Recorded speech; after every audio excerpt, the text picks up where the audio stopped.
그 2편 내용 중에서 2편이 오늘 끝나긴 끝나는데 2편 내용 중에서 거래 신고제도 하나가 끝났어요. 이제 그럼 뭘 해야 되느냐, 이번에 뭐 할 것 같아요? 198페이지 보시면 외국 사람 나오는 거 하는 거예요. 이제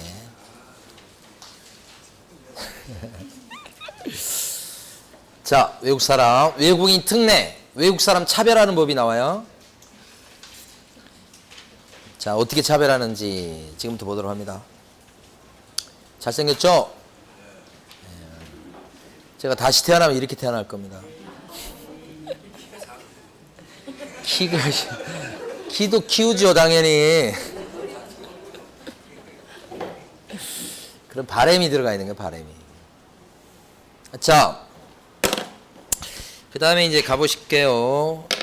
외국 사람 차별하는 법이 외국인 특례인데 언제 차별하느냐 이거죠. 외국인 등이, 외국 사람 등이 부동산 등에 대해서 그 다음에 뭐요? 소유권 취득할 때 세 덩어리 기억하셔야 돼요. 외국인 등, 부동산 등, 소유권 취득 이렇게 되니까. 자, 외국 사람이 누구냐? 외국 사람은 진짜 외국 사람이 있고요.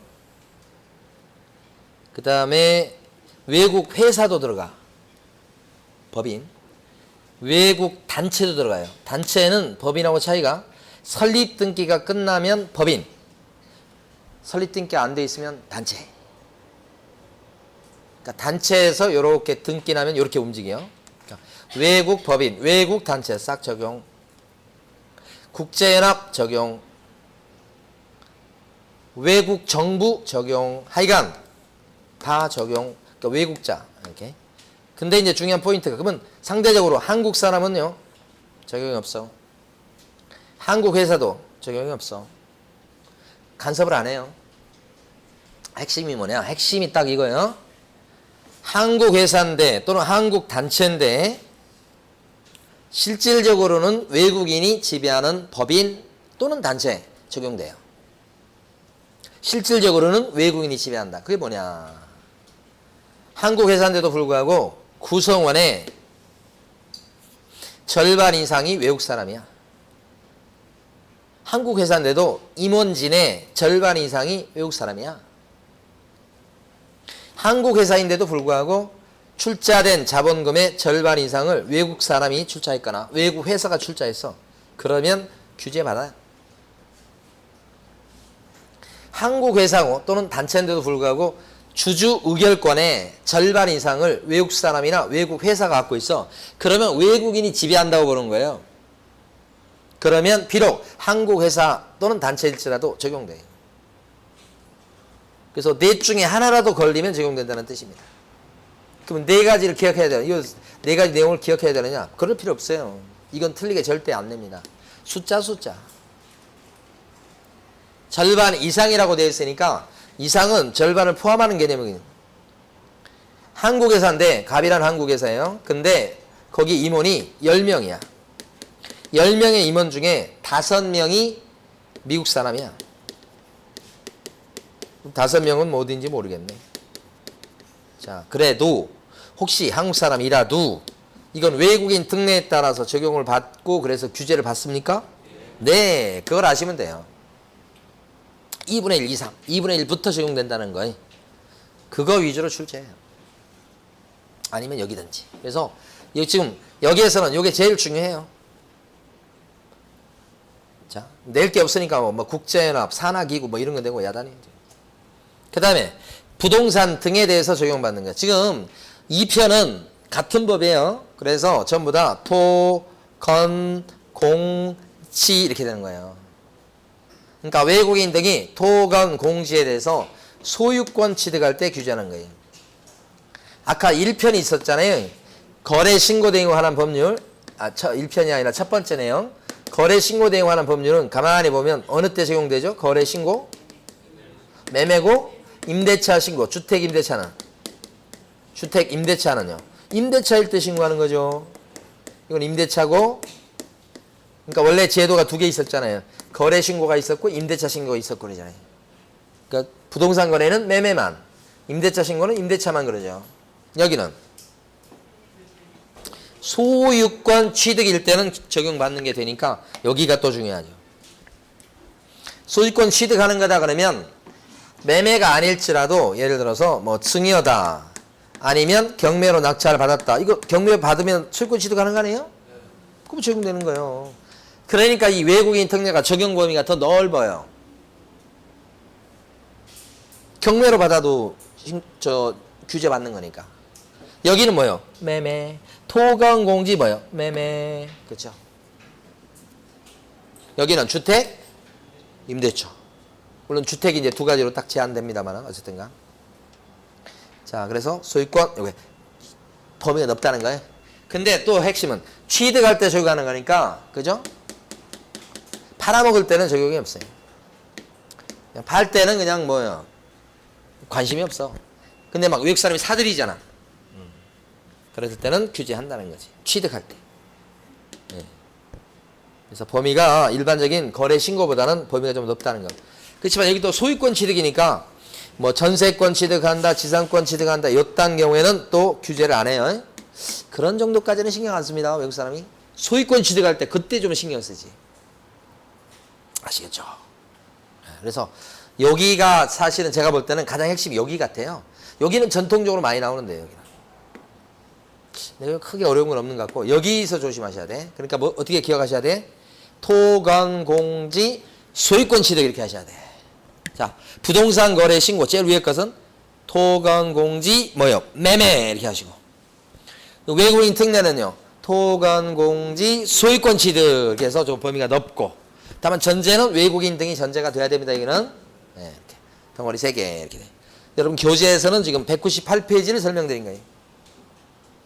가로 1번에 나와 있는 것이 전통적으로 많이 나왔던 거예요. 그 가로 1번 쭉 읽어보시되 동그라미 3번이 좀 주의해야 될 거. 2분의 1이란 숫자 기억하시고 동그라미 1번 대한민국 국적을 보유하고 있지 아니한 개인. 요 사람을 제가 칠판에는 외국인이라고 썼고 시험지에는 외국인이라고 나올 수 있지만 동그라미 1번처럼 나올 수 있어요. 대한민국 국적 안 갖고 있는 사람 이렇게요. 이렇게 두시고 동그라미 3번에서는 2분의 1 이상 숫자 기억하셔야 되고 2분의 1인 것은 자, 네 군데 동그라미 기억반에 구성원 그다음에 동그라미 니은번엔 임원 동그라미 디귿반에서는 둘째 줄에 있는 자본금 의결권 이렇게 밑줄거는 네 군데 있잖아요. 그 네 군데. 근데 이제 그게 중요한 게 아니고 2분의 1 이상. 외국 정부도 규제 받겠죠? 특히 일본 놈들 규제 받는다.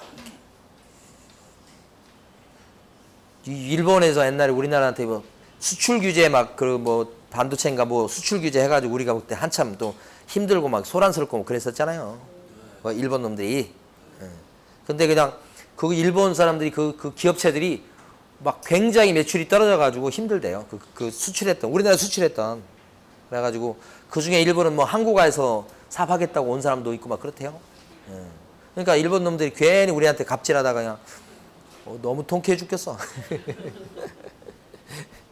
그리고 이제 앞으로 이제 모르겠어요. 이제 시간 지나고 그러면 저희 어릴 때에는 이 막 일본 하면 일본은 선진국 막 일본 막 그랬잖아요. 지금 코로나 하는 거 봐요. 그래 뭐 제대로 지금 접종한 사람들도 누가 접종했는지 그거 기록도 안 남긴대요. 뭐 기록을 남길 틈이 없다는 거예요. 그래서 무조건 와서 접종했으면 접종한 거고 누가 접종 받았는지도 그것도 기록도 없다는 거 아니에요? 그놈들은 그거 뭐 나라 망하는 나라 아니에요 그거? 그러니까 일단 누가 오면 그냥 접종을 해주는데 그냥 이렇게 근데 누가 맞았는지도 모른대요. 그리고 막 그 코로나 그 숨겨가지고 또 막 하여간 이렇게 일본을 욕할 때는 왜 이렇게 신나는가 몰라. 자 어쨌든 안 되고 그 다음에 동그라미 5번 보면 국제연합과 산하기구 이렇게 있잖아요. 그 다음에 가로 2번은 토건공지 얘기하는 거예요. 그 다음에 가로 3번은 뭐예요? 소유권 뭐예요? 취득. 특히 조심하십니다. 팔아먹을 때는 적용이 없다는 거. 양도 이전 적용이 없어요. 그렇게 꼭 알아두시고 넘어갈게요. 이제 200페이지 갑니다. 자 여기 보면 외국인 특례에서요. 자 크게 보면 허가받는 거 먼저 봅니다. 허가받는 거. 자, 규제하는 것 중에 이제 허가받는 게 좀 일부 있어요. 조금 있어요, 조금. 허가받으쇼. 이때 허가받는 건 어떤 거냐, 그러면 요 네 군데 땅만 그래요. 그러니까 여기서 허가는 땅에 대해서 허가받는 겁니다. 토지에 대해서 허가받는데 그 땅이 어떤 땅이냐, 네 군데 땅. 그러니까 네 군데 땅에 대해서 소유권 취득할 때 허가받는 거예요. 그 네 군데 땅이 요거 먼저 암기하셔야 돼요. 야자가 뭐예요? 그 박스에 있는 건데 야생생물 특별보호구역, 야생생물 특별보호구역 이렇게 야생생물 특별보호구역. 근데 여기 대표적인 게 우리 저 지리산에 있잖아요. 지리산 반달곰 풀었잖아요. 그거 이제 멸종위기에 있다고 그래서 거기에 대표적인 거예요. 야생생물 특별보호구역. 여기는 이제 허가받고 이제 계약하고 막 그래야 되는 거예요. 요런 땅은 허가를 받고 계약서 쓰게끔. 생자 뭐게요? 생태경관 보존지역. 생태경관 보존지역은 야생생물 특별보호구역보다 꽤 있어요. 그러니까 늪지대 이런 데가 많아요. 한강변도 있어요. 저 암사동 쪽에. 생태경관 보존지역. 산에 가다 보면 가끔씩 또 이렇게 돌로 막 이렇게 세워놓고 막 그런 데도 있어요. 생태경관 보존지역. 좀 꽤 있고요. 드문드문 있어요. 그 다음에 군사는요. 군사시설 보호구역 등 이렇게. 군사시설 보호구역 등. 전방에 많이 있겠죠. 그죠? 군사시설 보호구역. 요 서해 오도도 여기 들어가요. 섬이 있죠. 백령도, 연평도 거기 있잖아요. 거기도 여기 들어가요. 허가받는 땅이라고 해요. 그 다음에 문화는요. 문화재 보호구역 등 이렇게. 문화재 보호구역 등. 이것도 주변에 꽤 있어요. 더러더러. 이런 네 군데 땅을 어떻게 해요? 허가를 내고 계약서 쓰게끔. 자, 이거 암기하실 때 어떻게 암기한다고요? 특별한, 여기부터 암기. 특별한 야생 군사 문화는 어떻게 하라고요? 허가를 받으십시오. 특별한 야생 군사 문화는 허가 받으십시오. 이 네 군데 땅에 들어가면 그래서 소유권 취득하는 경우에 있어서는 어떻게 해요? 허가를 내고 계약을 체결하게끔. 네. 그래서 허가 받으려면 어떻게 해요? 허가 신청을 넣어야 되겠죠? 어디서 허가를 내주게 돼 있어요? 시장군수구청장이에요. 이 시장군수구청장은 뭐예요? 토지 소재지 관할 시장군수구청장이에요. 거기를 뭐라고 불러요? 줄여서 신고관청. 토지 소재지입니다. 거기가 신고관청. 여기도 신고관청이라고 불러요. 여기다 가서 허가를 내고 허가받고 계약서 쓰게끔 돼 있다. 자, 그러면 허가 신청을 넣으면 이런 땅에 들어갔어요. 근데 외국인이에요. 이런 땅이에요. 그러면 이제 매매해서 살라고 그래요. 그러면 예, 거기 토지 소재지 시장군수구청장한테 허가 신청을 넣고 그러면 심사를 하게 돼요. 심사 기한 며칠요?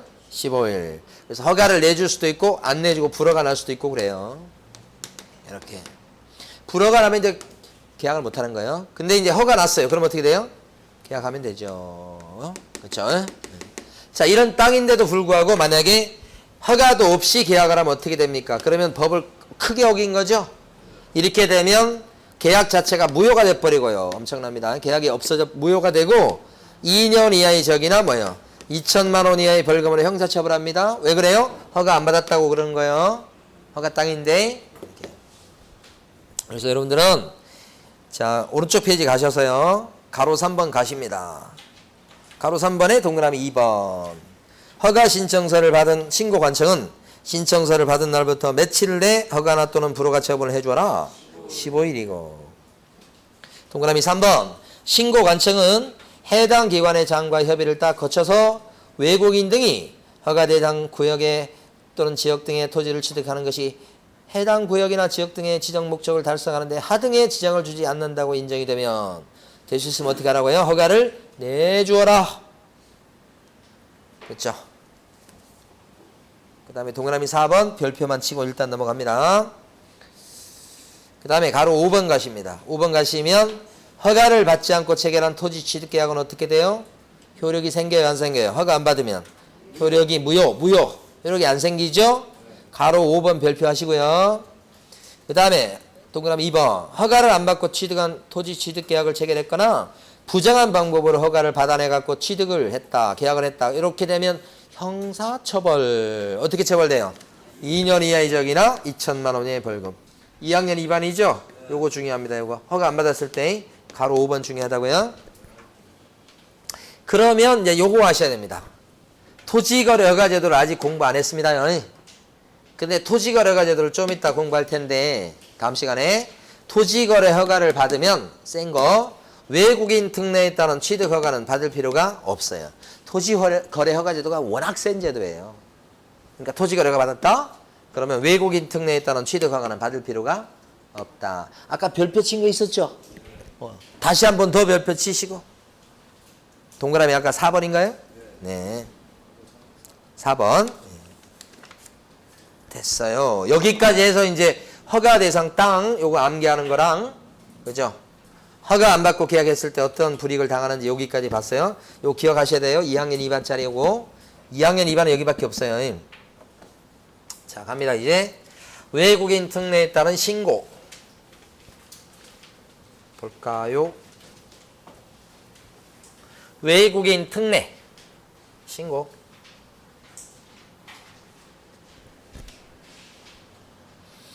그러니까 대부분은 신고하면 되는 거예요. 그럼 어느 때 신고해야 되는 거예요? 다시 어느 때 신고해야 됩니까? 그러면 아까 했던 거 외국인 등 그다음에요. 토건 공지 부동산 등 그다음에 뭐요? 소유권 취득. 토건 공지에 대해서 플러스 소유권 취득일 때 그럴 때 신고하는 거예요. 여기서 취득이 뭐예요? 소유권 취득. 그죠? 다만 이제 취득 원인이 뭐냐에 따라서 신고하는 기간이 틀려요. 그래서 여러분들은 이 교재에 203페이지에 있는 제일 위에 박스 내용을 제가 칠판에 써놓은 거예요, 제가. 그 위아래를 쫙 왔다 갔다 하면서 잘 보세요. 자, 취득 원인이 계약입니다. 뭘 취득했다고 그랬어, 지금? 소유권 취득. 소유권을 취득하는 계약을 체결했어, 계약. 그러면 소유권을 취득하는 계약이 뭐가 있어요? 매매도 있죠? 또요? 교환, 바꾸는 것도 있죠? 또요? 공짜 주는 거 있는데? 이런 게 계약이죠. 그러면 소유권 취득? 그러면 60일 내 취득 신고하셔야 돼. 어디 가서요? 그렇죠. 여기가 신고 관청이에요. 그게 어디냐면 부동산 소재지 관할 시장군수 구청장한테 실거래가 신고. 아까하고 똑같아요. 신고 관청. 부동산 소재지 60일 내 신고. 근데 언제부터 60일이죠? 계약서 쓴 날부터. 계약일이 중요해서 비워놓은 거예요. 아까 첫 번째 배웠던 부동산 거래 신고는 언제까지? 30일. 주택임대차 신고도 30일. 다 30일이잖아요, 거기는. 여기는 며칠? 60일. 이거 30일 나오면 틀리겠죠? 60일. 만약에 60일 내 취득신고를 안 했어. 늦게 했어요. 이렇게. 그러면 뭐요? 300만 원 이하의 과태료 물려요. 이렇게. 요 계약일 중요합니다. 계약서 쓴 날이에요. 소유권 취득한 날이 아니에요. 주의하시고. 다시. 두 번째요. 소유권을 취득하는 원인 중에 계약 말고 계약 외 원인이 있을 수 있죠. 뭐가 있을까요? 소유권을 취득하는 계약 외 원인. 그렇지. 상속받는 게 또 있고. 경매로 낙찰받는 것도 있고. 자, 건물을 신축해서 취득하는 경우도 있겠죠. 신축, 증축, 재축 뭐 이런 거 있죠. 이런 거. 또요. 소유권 취득이에요, 지금. 확정 판결 받아갖고 소유권 취득할 수도 있겠어요. 판결 재판해갖고. 또 뭐가 있을까요? 합병이라고 하는 게 있죠. 합병. 합쳐지는 바람에 소유권 취득하는 경우가 있죠. A라는 법인하고 B라는 법인이 합쳐졌어. 그 바람에 소유권 취득한다. B 법인이 외국 법인이야. 그래서 합쳐져 이렇게. 그럼 소유권 취득할 수 있게 되죠. 그렇게 되면 합병도 뭐예요? 계약 외 원인이니까 이건 6개월이네. 또 환매라는 게 있죠. 환매가 뭐예요? 다시 사오는 거예요. 환매 다시 사온다고요. 그래서 환매권 행사하면 소유권 취득할 수 있겠죠. 우리는 지금 소유권 취득하는 걸 얘기하는 거예요. 그래서 하나, 둘, 셋, 넷, 다섯, 여섯 이 정도 된 것 같아요. 제일 시험에 많이 나오는 건 경매. 그 다음에 상속. 근데 지금 단계에서 여러분들이 좀 신경 쓰셔야 될 것은 신축이에요. 신축. 가장 최근에 들어갔죠. 신축했을 때도 외국 사람이 건물을 신축했어. 그럴 때도 외국인 특례에 따른 취득신고 해야 된다고 해요. 그럼 신축을 했는데 거기에 대해서 어떻게 해요?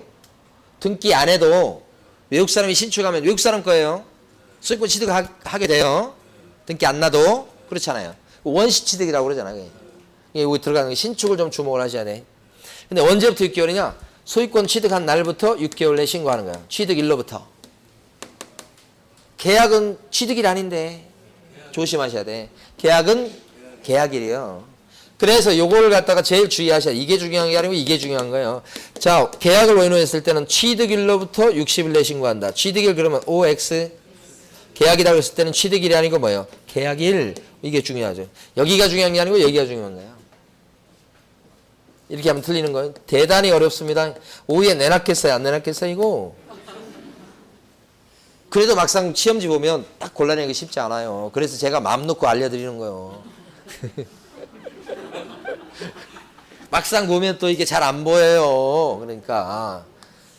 그래서 이제 오후에 시험 보시면서 복습하시면서 공부하시라 이런 차원이에요. 자, 신고를 갖다 6개월 내야 될 걸 늦게 했어요? 안 했어요? 그럼 어떻게 해요? 백과 이렇게 돼요. 그렇죠? 또 뭐가 있느냐? 국적이 바뀌는 경우가 있어. 한국 사람이 땅 갖고 있어서, 한국 사람이 아파트 갖고 있어서 이렇게. 그러다가 국적만 바뀌었어. 국적만 바뀌었지만 외국 사람이 갖고 있는 부동산의 양이 늘게 되는 거죠. 통계 잡히면, 통계를 빼다 보면 늘어날 거 아니야. 국적 바뀜에 따라서. 이때는 국적이 바뀐 때부터 6개월 내에 신고하셔서. 이 신고하라고 하는 것은 통계 잡는 게 목적이 있어요. 취득을 못하게 만드는 게 목적이 아니고요. 도대체 외국 사람이 얼마나 갖고 있는 거야? 그래서 이제 앞으로 정책을 세울 때 참고 자료예요. 그러니까 통계 잡는 게 목적. 아까 허가는 어때요? 허가는 그건 진짜 뭐 취득 못하게 하는 게 목적이에요. 예? 엔간에서는 취득 못하게 만들려고 하는 게 목적이라고. 근데 여기는 뭐예요? 아, 취득해. 근데 일단 뭐예요? 내가 좀 알고 있기는 하자 이런 뜻이에요. 여기는 6개월이죠? 만약에 6개월 내에 변경 신고 안 했다 그러면 어떻게 돼요? 100만 원 이하의 과태료 이렇게 된다고. 자, 그런데 요게 이제 기본 틀입니다. 그 재료는 박스하고 똑같죠? 자, 지금부터 더 중요한 것들 몇 가지를 합니다. 첫 번째. 여기 보면 매매 있잖아요, 매매. 사실은 여기서 토건, 공지, 소유권 취득 중에 매매 있잖아요. 그럼 여기가 매매가 들어가 있잖아요. 그러면 토건, 공지에 대해서 매매를 외국 사람이 했어. 그 외국 사람은 부동산 거래 신고 의무가 생기겠죠? 매매니까. 토건, 공지, 매매 그러면 외국 사람이든 한국 사람이든 거래 신고 의무가 생기지. 근데 부동산 거래 신고할 때 아까 신고서 봤잖아요. 신고서 보게 되면 거기 매수인 칸에 외국인 이렇게 나오니까 국적도 꼭 적어라 막 이렇게 하고. 그러면 거기 보니까 매수용도 주거용이냐 내조용이냐 막 체크하게 돼 있죠. 그 체크해갖고 벌써 거기서 통계가 잡혀요. 그러니까 부동산 거래 신고를 해야 될 이럴 경우에는 부동산 거래 신고만 하면 이미 통계가 잡히니까 따로 외국인 특례에 따른 취득 신고를 할 필요 없다고 보는 거예요. 이때는 어떤 경우요? 매매일 때 그렇다는 얘기지. 토건 공지 매매일 때는 부동산 거래 신고만 하면 돼요. 그 끝이고 따로 외국인 특례에 따른 취득 신고 할 필요가 없다. 뭐일 때? 매매. 그래서 여기서 매매가 빠지게 되는 거예요. 그 매매, 토건 공지에 의해서 매매를 하면 그 외국 사람이 매매를 하면 뭐 해 하시면 돼요? 부동산 거래 신고하시면 돼요. 부동산 거래 신고하면 끝. 그러면 외국인 특례에 따른 취득 신고 할 필요가 없다. 그렇죠? 그럼 만약에 토건 공지에 대해서 증여계약을 체결해서 증여받았어요, 외국 사람이. 그러면 부동산 거래 신고해요, 안 해요? 부동산 거래 신고는 안 해. 안 하지, 그건. 부동산 거래 신고는 토건 공지 매매니까 안 하는데 증여를 해가지고 소유권을 취득했잖아, 소유권 취득. 그러니까 외국인 특례에 따른 취득 신고를 해야지. 교환이나 증여는. 그렇죠? 매매를 하면 외국 사람이 매매를 하면 토건 공지 매매하면 부동산 거래 신고하고 끝. 이걸 따로 할 필요가 없죠. 그게 요거죠. 그게 왼쪽 페이지 제일 밑에 보시면 우리 교재 202페이지 제일 아래쪽에 동그라미 6번 있죠? 이게 시험에서 제일 많이 나온 거예요. 부동산 거래 신고가 이루어졌을 때는 외국인 특례에 따른 취득 신고 의무 규정은 적용되지 않는다. 요건 하나 더요. 이제 아직까지 시험에 안 나온 거. 여기 과태료 맥이죠. 300과 100과 100과 그렇죠? 이걸 벌금이라고 그러시면 안 됩니다. 벌금은 전과 기록이 남는 겁니다. 벌금이 아니고 뭐예요? 전부 다 과태료입니다. 시험에 안 낸 것은 얘기도 안 합니다. 꼭 기억하시라는 참 이래도 이제 실제 또 마찬가지 또 시험 보면 그래서 시험 문제 나중에 보시면 아십니다만 전부 다 옳은 것은 옳은 것은 옳은 건데 있어요. 거의 많이 틀려. 근데 보면 막 다 맞는 말처럼 느껴져요. 분명히 말씀드렸습니다. 벌금 아니고 과태료 지호도 아시겠죠 이제 이렇게 과태료 물릴 때 자수하는 사람이 있을 거 아니에요. 외국 사람 중에 옛날 어떤 외국 사람은 저한테 자수하더라고. 왜? 저 이거 했는데 신고 안 했어 선생님. 저 처벌 받나요? 과태료 물나요? 이렇게. 그때 관청이 몰랐어. 그 관청이 몰랐으면 안 물릴 거 아니에요. 그렇죠? 그래서 그런 경우 혹시 박근혜 정부 들어서고 나서부터는 물리는 것 같아요. 그 전까지는 별로 신경 안 썼어. 그래서 이제 물리는 것 같아요. 그래서 물린 거 통계 나온 거 보니까요. 1년에 뭐 2억 정도. 이거 물린 게. 여기 뭐 적은 건 아닌데. 약간 2억, 100만 원 뭐 이렇게 해서 2억 모은 거예요. 그래서요. 혹시 자수하면 어떻게 되느냐. 그거 일일이 파악하기가 쉽지 않아요. 사실은. 그래서 자수하면 어떻게 해줘요? 깎아줄게. 그죠? 아까 저기 부동산 거래 신고제도 첫째 시간하고 둘째 시간 공부할 때도 자수하면 깎아줬었죠? 물론 안 깎아주는 예외가 있었죠. 안 깎아주는 예외가 뭐예요? 자료 제출 안 한 거에 그 다음에 불구하고 뭐 이거 두 가지는 안 깎아줬었죠. 대금 자료 안 낸 것도 외 자료 안 낸 것도 자료 제출 안 했다 그러면 뭐 그 사람이 안 낸 거니까 알 수 있으니까 그 사람 안 깎아준다고요. 여기는 다 깎아줘요. 그 다음에 이제 이거 하나 정리해 보도록 합니다. 자, 여기 외국인 특례에 따른 취득신고 어디 가서 합니까? 부동산 소재지관할 시장군수구청장. 그러면 신고관청은 이렇게 신고를 받으면 그 제출받은 자료를 누구한테 다시 올려줘요? 누구한테 보내줘요? 시도지사한테 제출. 여기다 제출한다고요? 그럼 제출받은 시도지사는 또 누구한테 올려줘요? 국장한테 이렇게 제출하죠? 이렇게. 신고관청이 바로 국장한테 제출하면 안 돼요. 언제나 조심하시고 시도지사가 거쳐야 됩니다. 아무리 시도지사가 힘이 없다고 해도. 그래서 여기는 그냥 징검다리 건네주기만 하죠. 여기서 뭘 하는 건 아니에요. 주로 하는 것은 여기하고 여기가 해요. 주로. 시도지사가 할 수 있는 건 별로 없고요. 그냥 건네만 주죠. 이렇게. 대신 이때는 분기별로 한 번씩 제출입니다. 분기는 3달에 한 번이에요.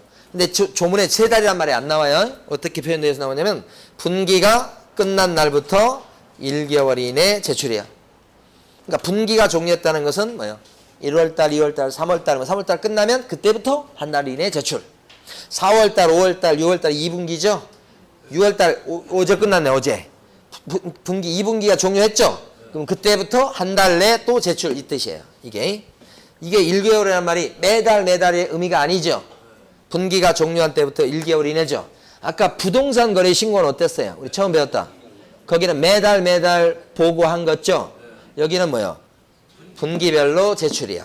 여기도 마찬가지 제출받고 그때부터 1개월 이내 위에다가 제출 이렇게 되죠. 여기도 1개월입니다. 이건 매월이 아니에요. 매월 제출한다고 하면 안 됩니다.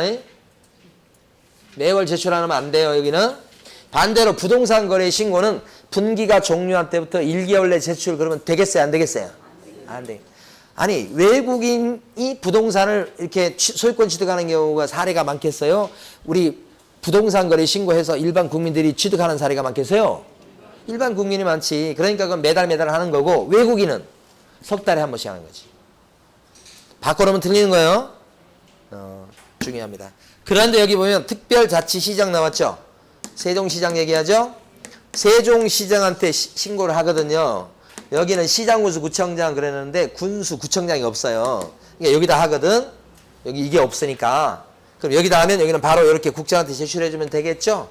뭐 별거인 거 아니에요. 자, 우리 교재는 203페이지 보시면 아까 위에서 봤던 박스 밑에요. 당구장 표시된 게 있죠? 203페이지. 당구장 표시된 거 첫 번째. 아직 시험에 안 나왔으니까 대비하셔야 돼. 자진 신고한 자에 대해서는 과태료를 감경하거나 또는 면제시킬 수도 있다. 요거요. 대비하시고. 그 다음에요. 가로 3번에 가면 가로 3번에 신고 내용의 제출이라고 나옵니다. 그래서 동그라미 1번 보시면 자, 신고 관청은 제8조에 따른 신고 내용을 매 분기 종료일로부터 1개월 내 특별시장, 광역시장, 도지사 또는 특별자치도지사한테 제출한다. 언제까지 제출해요? 분기가 끝난 때부터 1개월 내 이렇게. 다만 특별자치시장은 직접 누구한테 제출하고 끝낸다? 국장한테. 여기 시험에 나온 거예요, 요게. 자, 그 다음에 동그라미 2번. 신고 내용을 제출받은 특별시장, 광역시장, 도지사 또는 특별자치도지사는 신고 내용을 받았죠, 지금? 제출받은 때부터 1개월 내 또 누구한테 제출한다? 국장한테 제출한다. 연쇄적으로. 그죠? 그래서 밑에 그 그림 그려놓은 게 박스, 끝부분에 써놓은 게 바로 그걸 정리한 표예요. 됐어요. 자, 그 다음에 이제 토지거래 허가제도 앞부분까지 보고 쉬겠습니다. 토지거래 허가제도가 봤을 때 한 2문제 정도 비중이 있다 이렇게 봐야 돼요. 외국인 특례는 내용이 별거 없어요. 근데 한 문제가 나오고요. 부동산 거래 신고제도가 3문제가 나올 수도 있어요. 그러면 그렇게 되면 토지거래 허가제도가 한 문제. 예. 그러니까 토지거래 허가제도는 무조건 2문제 이건 아니고 2문제 나올 가능성이 있다. 한 문제 아니면 2문제인데 2문제 가깝다 이렇게 보는 거예요. 이게 규제가 되게 센 거라고 말씀드렸어요. 어떻게 되는 거냐? 토지거래 허가를 내고 계약서 쓰게 만드는 거예요. 관청에 허가를 내고서. 어떤 경우냐? 이럴 경우에 허가 받는 거예요. 토지에 대해서 허가 받는 거죠. 그러니까 그 땅에 대해서 토지거래 허가구역으로 묶인 땅이에요. 묶인 땅? 근데 그것도 기준 면적 초과라고 해서 덩어리가 커야 돼. 그래야 투기 가능성이 있는 걸 보는 거예요. 조그마한 땅에 대해서 거래했다고 허가 받으라고 그러진 않아요. 자, 큰 땅, 허가구역으로 지정된 땅, 허가구역으로 지정된 땅, 허가구역 지정 어떤 땅이 허가구역으로 많이 지정되나요? 최근에 가만히 보면 뭐 신도시 개발한다 그랬을 때 그린벨트를 풀어서 하는 경우가 되게 많거든. 그린벨트를 푼다 그러면 바로 묶어요 보통. 안 묶어놓으면 어떻게 되겠어요? 거기 땅값 올라갈 게 다 예상이 되니까 투기적 거래가 막 성행하겠죠. 그래서 그린벨트 풀 적에 투기 가능성이 있다고 보여주면 묶어버려요. 그게 대표적인 토지거래 허가 구역이에요. 그 다음에 이제 여기는 소유권하고 지상권에 대해서 규제해요. 그러니까 소유권과 지상권을 취득하는 설정하거나 또는 이전하는 유상계약일 때, 계약이란 말이 들어가야 됩니다. 유상계약일 때 토지거래 허가를 받는 거예요. 그러니까 토지거래 허가는 이럴 때 받는 거지. 아까 외국인 특례는요. 외국인 등이 토건 공지에 대해서 소유권 취득할 때지. 여기는 허가구역 내 큰 덩어리 땅에 대해서 소유권과 지상권을 건드릴 때 받는 거예요. 지상권이 갑자기 나왔죠. 보통은 소유권에 대해서만 규제하는데 지상권까지 나오기 때문에 요것은 규제를 좀 세게 하는구나. 그러니까 이러니까 아까 외국인 특례 얘기하면서 지상권 어쩌고 저쩌고 얘기가 나올 수 있어. 그런데 외국인 특례는 지상권하고 아무 관련이 없죠. 외국인 특례는 어떤 경우에 적용되니까 토건 공지 소유권 취득 지상권 관련 없고 여기는 지상권 나오고 그만큼 규제가 좀 센 거라고 볼 수 있어. 어떻게 보면 이렇게. 자, 그러면 이제 요 제도를 공부할 거예요. 그런데 허가 신청을 넣으면 가만히 보면 절차가 하나씩 보는데 허가를 내주는 경우도 있고 안 내주는 경우도 있고 안 내주면 계약을 못하고 내주면 허가증 갖고 계약하고 등기치고. 근데 이제 허가도 불허가도 아니고 옆으로 빼놓는 수가 있어. 야, 그거 살 사람이 있을 것 같아. 그 사람이랑 한번 먼저 협상해봐. 그래서 맞으면 그 사람한테 팔어 이렇게 하는 거예요. 옆으로 빼놓는 거죠. 셋 중에 하나. 이게 다예요. 이거 토지거래 허가제도 큰 틀. 자, 갑니다 이제. 조금 더. 일단은 허가구역 지정부터 봐요. 토지거래 허가구역 요 제일 위에 거. 누가 지정하느냐? 지정권자 누구예요? 그러면 자, 여러분 교재는 205페이지부터 보는 거예요, 지금. 자, 토지거래 허가구역 누가 지정할까요? 국장이 지정하는 경우가 있죠. 아니면 시 도의사가 지정하죠. 이렇게. 만약에 서울에 있는 잠실 지역이에요. 잠실. 지금 허가구역으로 묶여 있어요. 개발한다고 그래가지고 여기. 그러면 토지거래 허가로 묶을 때 서울에 있는 땅의 일부를 허가로 묶고 누가 지정을 할까? 서울시장, 오세훈 시장이 지정하는 거예요. 서울시장이 지정한다고. 서울 안에 있으니까. 그런데 서울과 경기도에 걸쳐 있는 땅을 개발하려고 그래. 그런 땅을 개발하려고 했을 때는 허가구역을 누가 묶죠? 서울시장이나 경기도지사가 묶을 수는 없지. 그 걸쳐 있으니까. 그 윗선으로 올라갑니다. 국장이. 다만 이제 여러분 참고로 들어주세요. 서울시 내에 있는 땅일지라도 국장이 지정할 수도 있어요. 원래 서울시장이 하는 건데 국장이 필요하다면 나서 가지고 지정해버릴 수도 있다. 근데 그건 예외고 원칙은 어떻게 해요? 시도 안에 있을 때는 시도지사가, 걸쳐 있을 때는 누가? 국장이. 요게 여러분들 가로 1번 얘기예요. 밑줄 그어놨죠. 예. 그 다음에 지정하는 절차에 대해서 봅니다. 지정하는 절차 보면 4단계입니다. 잠실 지역을 허가구로 묶으려고 그래요. 그러면 서울시 도시계획심의위원회에서 회의를 해요. 야, 여기 묶어야 되겠다. 거기 이제 종합운동장 쪽에 개발하려고 하는데 투기 가능성이 높으니까 좀 묶어야 되겠다라고 이제 회의를 열어요. 그걸 심의라고 그래. 심의. 회의. 심의. 그래서 이제 거기서 토론해 보니까 묶어야 된다고 결론이 나면 지정을 합니다. 허가구역으로. 그럼 지정해서 가만히 있는 게 아니고 공고를 띄워요. 여기 허가구역이다라고 공고를 띄워. 그래 놓고 지정해서 공고 띄우고 나서 통지를 하는데, 통지가 뭐냐면 이제 알려주죠. 그러니까 만약에 서울시장이 묶었죠. 그러면 송파구청장에다가 알려줘. 송파구청 여기 허가구역이야. 이렇게 구청장한테. 그러면 구청장은, 이게 서울시장은 이거 지정을 하면 국토교통부 장관한테도 알려줘야지. 자기가 지정했지만 알고는 있어야 될 거 아니야. 국장한테 통보하고. 잘 들어주세요. 그냥 상식이에요. 그 다음에 서울시장은 또 송파구청장한테 통지해. 근데 송파구청장은 통지받고 가만히 있는 게 아니고 송파 등기소 있죠.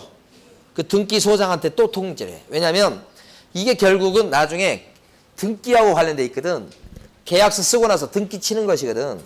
그럼 허가구역에 들어가는지 안 들어가는지를 등기소장도 알고 있어야 너 허가증 안 들어왔다 하면서 등기 안 해주고 막 할 거 아니에요.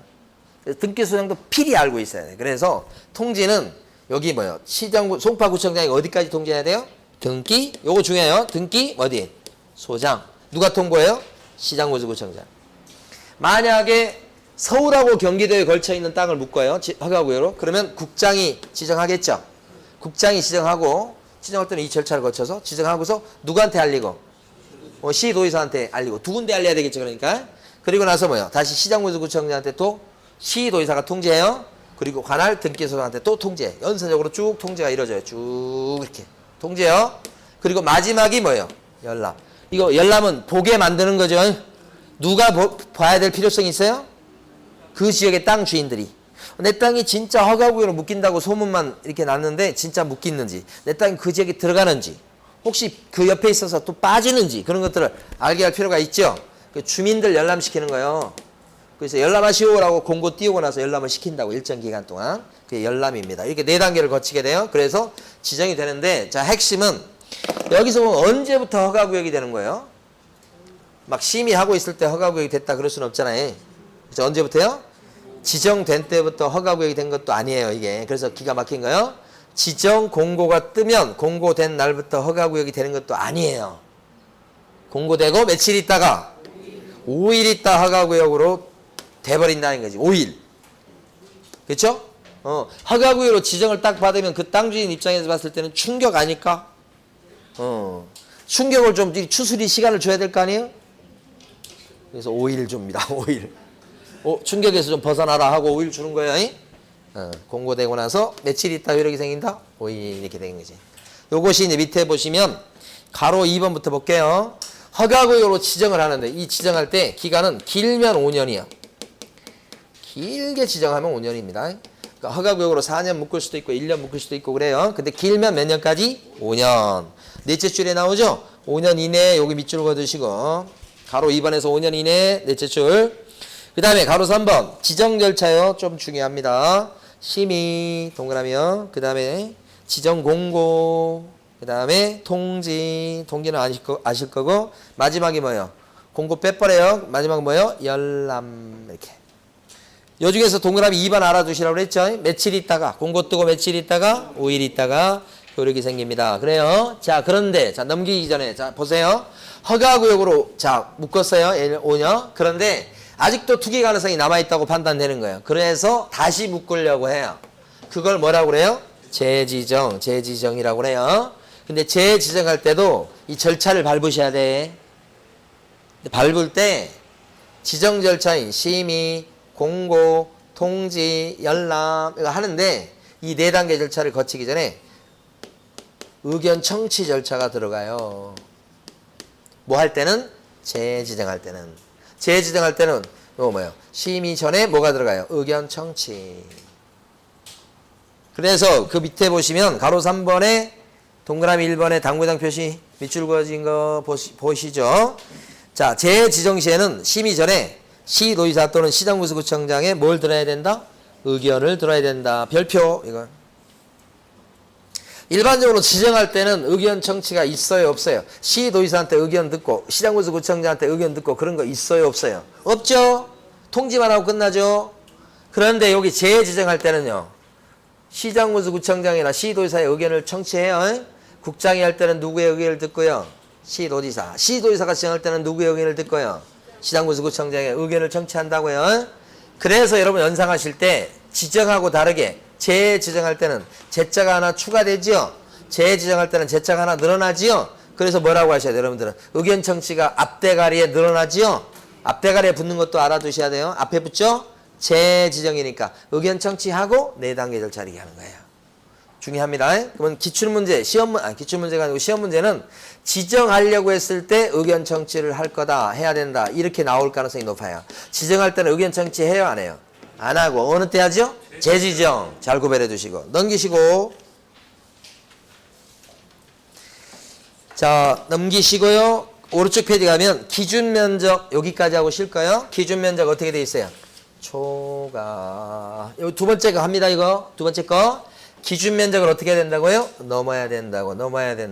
덩어리가 커야 된다고. 면적이 커야 된다고요. 볼까요? 네, 자 기준 면적 초가 이렇게. 자 보세요. 이제 거의 다 끝났어요. 자 여기 했고요. 여기 갔습니다. 지금 덩어리가 커야 돼요. 그러면 이제 기준 면적 요거 암기하셔야 돼요. 네, 그래서 여기 중요하죠. 근데 이게 도시지역이다 또는 비도시지역이다 이런 거 배우시나요? 공법 시간에 도시지역이 있고 그 다음에 또요 비도시지역은 어떤 게 있어요? 관리지역도 비도시지역에 들어가죠. 농림지역도 비도시지역에 들어가죠. 그러니까 비도시지역이라고 나올 수 있지만 이렇게 바로 나와요. 바로 이렇게 나올 수 있을 때 이거 답을 하셔야 돼요. 관리지역이나 농림지역이나 지역이나 자연환경 보존지역도 있죠. 여기도 비도시지역이죠. 자연환경 보존지역 이렇게 공법 시간에 막 들어본 말 이런 말. 그러니까 요 세 군데는 비도시, 여기는 도시. 그래서 도관, 농자 이렇게 많이 암기하더라고요. 그러면 그 땅이 도시지역에 들어가요. 그럴 때는 용도지역이 뭐냐에 따라 가지고 기준 면적을 정해놨어요. 허가받을 땅의 면적을 정해놨다고. 뭐에 따라서? 용도지역. 그래서 주거지역이다 그랬을 때는 뭐예요? 180은 넘어야 됩니다. 180. 그 다음에 상업지역 땅일 때는요 200은 넘어야 됩니다. 공업지역 땅일 때는요 660 넘어야 됩니다. 초가. 그러니까 용도지역이 공업지역입니다. 중공업지역이에요. 근데 그 땅의 면적이 660이에요. 그러면 허가 받는 거예요, 안 받는 거예요? 안 받는 거예요. 초과해야 되니까 넘어가야 됩니다. 상업지역입니다. 근데 면적이 300제곱미터예요. 허가 받는 거예요? 네. 자, 여기 주거지역입니다. 면적이 150이에요. 허가 받는 거예요? 아니요. 이거부터 이런 것부터 할 줄 아셔야 돼요. 그래서 180초가, 여기 200초가, 660초가. 녹지지역은요. 제일 중요한 건 이 중에서도 녹지지역은 100초가. 녹지지역 땅값이 비싸요? 공업지역 땅값이 비싸요? 이쪽이 땅값이 일반적으로 비싼데 여기는 왜 면적이 줄어들까요? 이게 면적이 더 커야 될 것 같은데 땅값이 이쪽이 싸니까. 그런데 이제 앞으로 개발 가능성이 높은 것은 여기예요. 일반적으로 투자는 여기를 많이 해요. 녹지지역 땅을. 그렇기 때문에 면적을 조그맣게 해놨어요. 100만 넘어가도 뭐요? 허가를 받으시라. 장래 개발지예요. 이게 사실은 100초갑니다. 이거. 그 다음에 용도지역이 지정이 안 돼 있으면 뭐예요? 90만 넘어가도 그렇죠. 90만 넘어가도 허가 받는 겁니다. 그러니까 곧 이 땅, 이런 땅은 곧 이렇게 될 땅이더래요. 90입니다. 이것도 오히려. 요걸 기억을 해 두셔야 돼요. 그런데 만약에 이런 도시지역이 아니고 관리지역입니다. 계획관리지역이에요. 보존관리지역이에요. 뭐 이런 거 있잖아요. 거기에 들어가면 이건 지목 가지고 따집니다. 이런 비도시지역은. 지목이 임야예요. 임야 지목인 거 아시죠? 이때는 1000이 넘어가야 허가받는 거예요. 땅값이 싸니까 그러는 거예요. 그 다음에 농지 같은 경우는 얼마 정도 돼야 돼요? 농지는 요 절반 500 넘어가야 허가받는 건 농지. 농지가 뭐예요? 지목상 전, 답, 과수원 그런 것일 때는 500 넘어가야 돼요. 답인데 500제곱미터예요. 농림지역에서. 답인데 500제곱미터예요. 농림지역에서. 토지거래 허가 받는 거예요? 안 받는 거예요? 500까지는 안 받는 거 500 넘어가야 돼요. 예. 자, 기타 나머지 지목들 대개 많죠. 지목들. 지목이 몇 개예요? 전체가 다. 28개예요? 언제 늘었어요 또? 자, 나머지 지목들은 뭐예요? 얼마 넘어가면 돼요? 절반인 250. 절반으로 쑥쑥 떨어지죠, 이렇게? 그러니까 임야가 제일 싼 땅, 그 다음에 농지, 나머지는 조금 농지보다는 비싸죠, 이렇게. 그래서 250 이렇게 됩니다. 1500, 250 이렇게 절반씩 떨어지는 거예요. 자, 요것을 딱 이렇게 암기도 하시고 하셔야 되고. 봤습니다, 여기. 그러면 요거 하나 해보고 이제 여기까지 하고 쉴게요. 제일 위에 거 이건 이제 처음 말씀드리는 거예요. 해보셔야 돼. 이것도 이게 토지거래 허가구역이에요. 지정이 돼 있어요 지금. 근데 기준 면적을 초과했어요. 예를 들어서 여기가 이제 상업지역. 그래서 상업지역인데 이게 예를 들어서 이거보다 상업지역보다 이제 다른 걸로 하는 게 좋겠어요. 예를 들어서 관리지역이에요. 계획관리지역이에요. 그럼 비도시죠? 계획관리지역에서 요게 지금 지목이 나와야 돼요. 지목이 뭐냐 그러니까 임야예요. 임야. 계획관리지역의 임야예요. 근데 면적이 어떻게 되느냐? 면적이 보니까 2000제곱미터예요. 2000제곱미터. 아니 1500으로 할게요.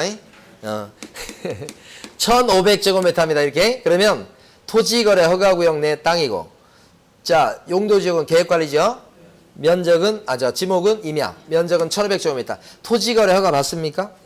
받아야 될 땅이에요. 이게 허가를 받아야 될 땅인데 필요하죠. 그런데 허가구역으로 요때 지정을 돼서, 그러니까 지정되기 전에 이거 팔았으면 허가 안 받아요.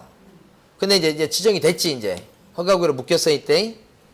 그랬더니 이 땅 주인이 이 땅 주인 갑이라는 사람이 이 필지를 두 개로 딱 나누는 거예요. 뭐 이쪽 필지 나누면 이게 750이죠. 여기 750제곱미터죠. 그래서 750제곱미터를 여기 이제 이 사람이 이걸 팔아먹습니다. 위에 거 노란 걸 팔아먹어요. 다른 사람한테, 을한테. 그러면 요때 이제 계획관리지역이고 임야인데 면적이 750이니까 1000 초과가 아니죠. 분할하는 바람에 이렇게 된 거야. 그럼 이랬을 때 토지거래 허가가 필요 없냐 이 말이지. 만약에 이때 토지거래 허가 받을 필요 없다고 하면 지정받았다 그러면 땅을 다 쪼갤 거 아니야. 그러면 토지거래 허가를 빠져나갈 수 있잖아요. 그래서 이럴 적에는 요 초과가 아닐지라도 첫 번째 거래만큼은 허가를 어떻게 하라고? 받아라 이 말이지. 허가를 받아라. 만약에 이거 쪼갠 게 아니고 지분을 또 팔 수 있죠. 지분 등기 해가지고. 그러면 이것도 뭐예요? 허가를 750밖에 안 되잖아. 사실 지분으로 따져도. 그래도 허가를 받으셔라 이 말이지. 그런 얘기요. 우리 교재는 207페이지요. 가로 3번에 동그라미 2번. 밑줄 그은 거 읽어보셔야 돼요. 지금 4줄 한번 읽어보세요. 가로 3번에 동그라미 2번 4줄.